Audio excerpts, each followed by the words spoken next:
Selamat sore semuanya, kami dari kelompok 3 Pendidikan Kewarganegaraan. Perkenalkan, nama saya Zulfan Setiawan. Saya Aryan Saji Pamungkas. Saya Iqbal Ilmi. Saya Farlan Hiliandi. Saya Farel Yusuf Arski. Saya Secakep Zahai. Saya Jordan Sabcetku Wijaja. Saya Joshua Dokban 60. Saya Vitorif Rahman. Saya Wildan Arya Putra. Saya Roger Sendiri Mahasin. Mari saksikan video yang telah kami buat. Baik teman-teman, jadi di sini saya mau menjelaskan apa sih itu hak dan contoh-contohnya hak itu ada apa saja. Jadi hak itu adalah wewenang yang sudah didapat manusia sejak lahir. Apa aja sih contoh-contohnya? Yaitu hak mendapatkan pendidikan, terus hak mendapatkan kehidupan yang layak, dan hak mendapatkan perlindungan hukum. Baik, selanjutnya saya akan menjelaskan apa itu kewajiban. Kewajiban itu adalah sesuatu yang wajib dilakukan atau dilaksanakan oleh seseorang. Contoh kewajiban itu ada kewajiban untuk membayar pajak.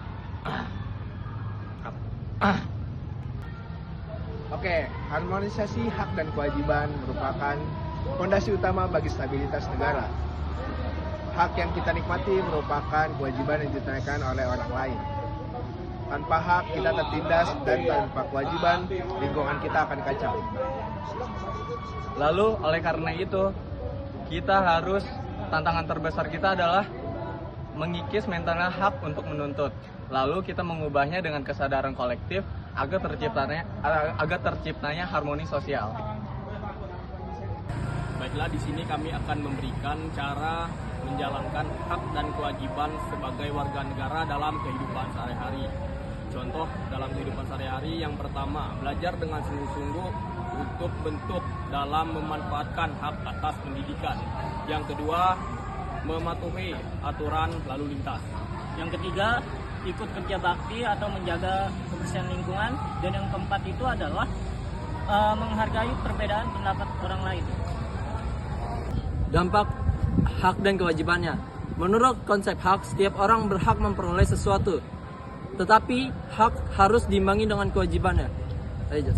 Dan kewajiban itu harus dijalankan dengan hak juga. Jika tidak dijalankan, maka kewajiban itu tidak bisa berjalan. Kenapa demikian? Karena itu akan melawan hukum. Hak itu lahir semenjak kita lahir, sementara kewajiban itu ada ketika kita melakukan sesuatu. Kenapa kita harus punya kewajiban? Supaya kita tidak semena-mena. Kewajiban itu pembatas agar kebebasan kita tidak merugikan atau merebut hak orang lain.